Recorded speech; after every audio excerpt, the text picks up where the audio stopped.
حتما برای شما هم پیش اومده که گاهی اوقات این سوالاتو از خودتون بپرسید. چرا دخترم با من حرف نمیزنه؟ چرا پسرم به من نمیگه که توی زندگیش چی میگذره؟ میدونم که پرسیدن این سوالا کار آسونیه. اینو هم میدونم که خیلی از والدین میخوان با فرزندشون ارتباط برقرار کنن، اما این خودشون هستن که کارو سخت میکنن. عادتهای بدی که خود ما اونها رو وارد زندگیمون کردیم تا حدودی مانع حضور موثر ما کنار بچه‌هامون شده. از اون مهمتر اینه که خیلی وقتها متوجه نیستیم وظیفه داریم تا جای ممکن کنارشون باشیم و برای اونها وقت بذاریم. این رو هم باید بدونیم که بچه‌ها هر وقت تمایل داشته باشن با ما صحبت میکنن و نمیتونیم زمان معین رو برنامه ریزی کنیم برای اینکه با هم صحبت بکنیم. کنار هم بودن، با هم کار کردن و درگیر یک کار مشترک شدن به بزرگترها این امکان رو میده که به حرفهای بچه‌هاشون گوش بدن. ولی متاسفانه اکثر بچه‌ها میتونن ساعتهای زیادی رو توی اتاقشون تنها باشن. برای شام خوردن به ندرت افراد خانواده دور هم جمع میشن و به ندرت فعالیت یا تفریح مشترکی دارن که از اون لذت ببرن.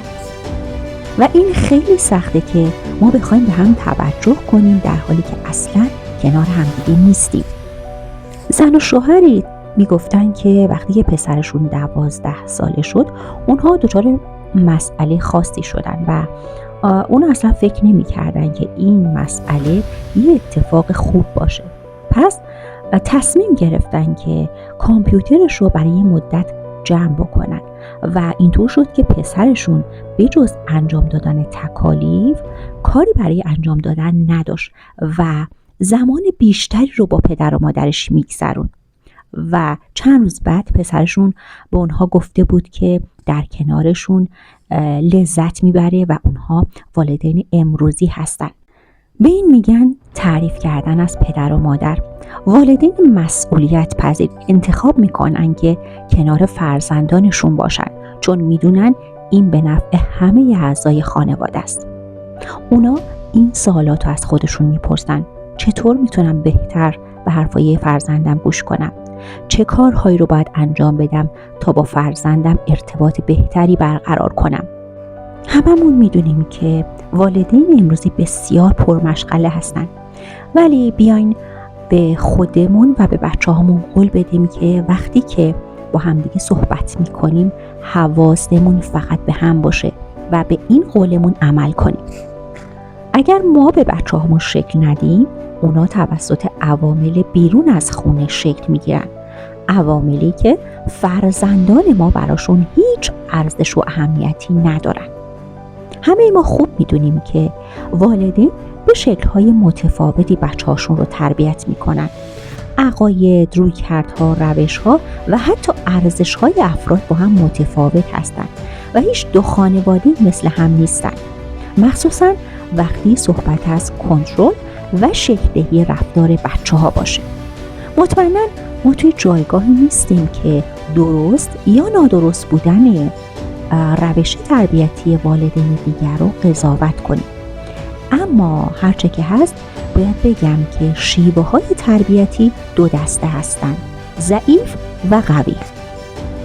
مشخصه تربیت قوی این هستش که برخورد محکم تو اما محبت با بچه داریم و والدین مسئولیت اصلی هدایت و کنترل زندگی کودک رو به عهده دارن، نه خودش. والدین قوی میدونن که هدف نهایی در تربیت ایجاد انضباط درونی در بچه‌ها هست. اونا هیچ وقت با جملاتی مثل خستم، الان حوصله ندارم یا این کار خیلی سخته از زیر بار مسئولیت شونه خالی نمی‌کنن. هیچ وقت نمیگن که نمیدونم چطوری باید به فرزندم نظم رو آموزش بدم، چون این والدین میدونن که تربیت قوی آموختنی هست. خیلی از والدین میگن که ما علاقه داریم به فرزندمون نظم و انضباط رو یاد بدیم، اما اعمالش برامون سخته.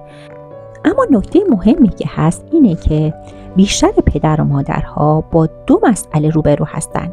اینکه چجوری تمایل ایجاد بکنن برای انضباط داشتن در ذهن فرزندشون و اینکه زمان مناسب برای انجام این کار کی هست.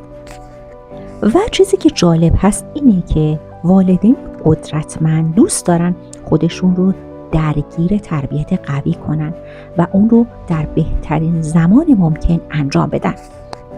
علاقه یه پدر و مادر به آموزش انضباط از اینجا نشأت میگیره که ما میدونیم فرزندمون حاصل زندگی ما هست و ما مسئولیم که برای اون بهترین والدینی باشیم که میتونیم. والدین قوی میدونن که همینطور که بچه‌ها بزرگ میشن اونها رو باید محکم و استوار شکل بدن، اما از این مسئله هم مطلع هستن که انضباط سفت و سخت خسته کننده و وقتگیره و به ضرر همه افراد خانواده هست.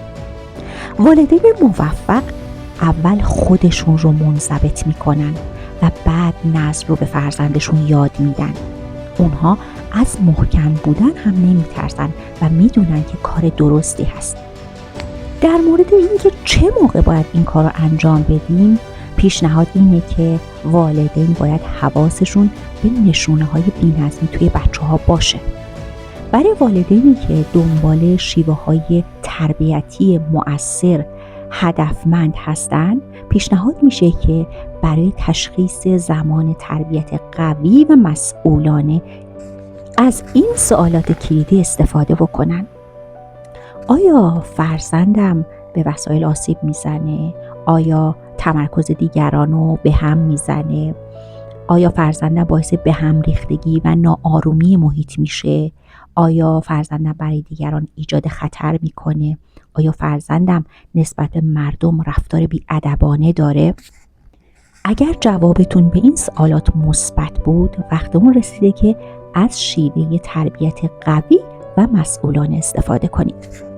و نکته مهم این که به جای پرسیدن این سوال نادرست که چرا بچم اینجوری رفتار میکنه، از خودتون این سوالات رو بپرسید. چجوری میتونم مهارت‌های تربیتی جدید رو یاد بگیرم؟